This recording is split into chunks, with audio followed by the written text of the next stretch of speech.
Ya, Timnas Indonesia U23 belum pernah lolos ke putaran final Piala Asia U23. Jika itu tercapai yang ditentukan dengan melawan Turkmenistan U23 malam ini, skuad asuhan Sintayong ini akan mengukir sejarah baru. Nah, bagaimana peluang Timnas U23 pada pertandingan malam ini? Kita akan membahasnya dalam editorial kali ini bersama pemimpin redaksi MNC Radio Network, Mas Gaib Maruto Sige. Selamat sore, Mas Gaib. Selamat sore. Salam olahraga. Salam biasanya. olahraga. Salam olahraga. Ini kita ngomongin olahraga soalnya nih. Olahraga, apalagi bola. Ini tim Garuda Muda ini biasanya selalu kandas di babak kualifikasi sejak ada Piala Asia 5 kali ya. Ini bagaimana dengan peluang tahun ini menurut Mas Gaib? Ya memang ini Piala Asia ini sebenarnya jadi capaian yang penting ya buat Sintayong terutama sebagai pelatih timnas kita. Karena kalau ini dia bisa meloloskan kita, minimal seri kan ya, kalau kita bisa main seri, itu berarti sejarah baru buat kita dan tentu buat Sintayong. Jadi dia kan belum banyak memberikan piala nih buat timnas nih. Kalau ini bisa lolos sejak 2013, 2016, 2020 sampai 2022 itu kita emang nggak pernah selalu gagal lah di penyisihan Piala Asia. Nah, kalau ini bisa menang, ini menjadi penyemangat kita. Udah penyelenggara World Cup U17, kita lolos Piala Asia dan ini mungkin hadiah dan kado yang luar biasa buat kita gitu. Jadi memang dengan bekal kemenangan 9-0 yang di luar dugaan ya, walaupun pemain Cina Taipei itu di bawah rata-rata kita, tapi menang 9-0 tuh buat kita tuh sesuatu gitu. Makanya jangan sampai itu jadi anti klimaks. Karena nih harapan masyarakat nih begitu besar nih. Kalau bisa diulangi lagi, cuman mesti kita ingat lawan ini Turkmenistan yang dari peringkat FIFA juga kayaknya lebih bagus dibanding kita gitu. Ya, tapi dan U23-nya juga mengalahkan Cina Taipei 4-0 sebenarnya. Meskipun juga, tidak sebesar Indonesia, tapi patut diwaspadai seperti itu ya. Ya, karena dari sisi postur juga mereka kan lebih bertenaga, dia lebih tinggi dan pasti pelatihnya namanya Sadar masalahnya. Si Sadar ini juga dia lihat nih pemain yang berbahaya yang Arhan Pratama di kiri. Kemudian di tengah ada si pemain naturalisasi tuh si Ever ya. Kemudian ada Marcelino. Di depan Sananta. Udah tinggal mereka pressing nggak dapat bola ya udah gitu. Jadi pasti mereka udah baca situasinya. Nah ini yang kita khawatirkan kalau sampai mereka udah mengunci pemain-pemain timnas kita. Cuma yang menarik dari Sintayong tuh jarang memainkan tim yang sama untuk setiap pertandingan. Betul. Itu yang membedakan Sintayong dengan pelatih yang lain. Nah, tapi dengan dia memang kalau kemarin sempat berdialog juga, kayaknya sih akan menggunakan formasi yang sama sebenarnya dengan pemain yang sudah bermain di melawan Cina Taipei karena sudah tahu formulanya nih, makanya dibikin meskipun karena fisik kali ya, makanya latihannya dibagi dua tim antara yang sudah bermain dan yang belum bermain seperti itu. Nah, menurut Abang ini gimana kira-kira, apakah formasi yang sama digunakan buat malam ini atau berbeda racikannya? Jadi ada yang bilang don't change the winning team ya. Jadi jangan ubah tuh tim juara yang dirubah.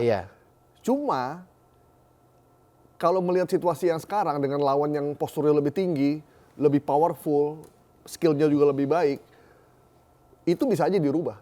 Jadi Indonesia memainkan 3 back. Jadi kalau kemarin 4-4-2, sekarang 3-4-3. Jadi back di belakang itu ada Elvan Bagot, Rizky Ridho dan Elvendra Dewangga. Jadi 3 itu yang jagain kita. Di kiri kanannya ada Arhan di kiri dan Rio Fahmi di kanan.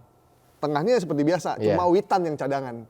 Gitu. Yang depannya tetap Sananta, si Rafael, di tengahnya Marcelino, si Ever dan Arhan Fikri. Jadi itu bisa dicoba tuh dengan racikan itu karena tidak ada yang banyak berubah karena kemarin di babak kemarin lawan Cina Taipei, Witan juga memang agak kurang berperan karena suka bentrok sama si Rafael suka bentrokan. Jadi kalau ini bisa dipakai, menurut saya itu oke juga. Tapi kalau memang ingin tetap pemain yang sama, tinggal tengahnya harus lebih agresif aja untuk maju ke depan.